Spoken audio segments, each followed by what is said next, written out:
স্ত্রীর চোখের পানি আপনার জাহান্নামের কারণ হতে পারে। কিছু স্বামী আছে স্ত্রীকে কষ্ট দিয়ে কথা বলে, স্ত্রীকে আঘাত করে, একটু ভুল করলেই স্ত্রীর ভুল ধরার জন্য পাগলপাড়া হয়ে যায়। স্ত্রীর চোখের পানির কারণ হবেন না। স্ত্রীর চোখের পানির প্রতিটি ফোঁটার হিসাব আপনাকে আল্লাহর কাছে দিতে হবে। আল্লাহ পাক রব্বুল আলামিন নিজেই বলে দিয়েছেন, তোমরা স্ত্রীদের সাথে ভালো ব্যবহার করো। কোরআন খোলেন 4 নম্বর পারার 20 নম্বর পৃষ্ঠার 3 নম্বর লাইন, সূরা নিসা 19 নম্বর আয়াতে আল্লাহ বলছেন, ওয়াশিরুহুন্না বিল মারুফ, you treat your wives well. তোমরা তোমাদের স্ত্রীদের সাথে ভালো ব্যবহার করো, স্ত্রীদের সাথে কখনো খারাপ ব্যবহার করবেন না।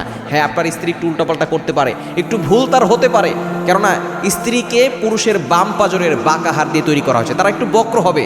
নবীজি সাল্লাল্লাহু আলাইহি সাল্লাম বলেছেন যে স্ত্রীরা একটু বক্র, এটা তুমি সোজা করতে যেও না এবং এটাকে তুমি বেশি বাঁকাও করো না, তাহলে কিন্তু এটা ভেঙে যাবে। সুতরাং তাকে ওয়াশ করে, নসিহত করে, সুন্দর কথা বলে তারপরে আপনি তার সাথে কথা বলবেন।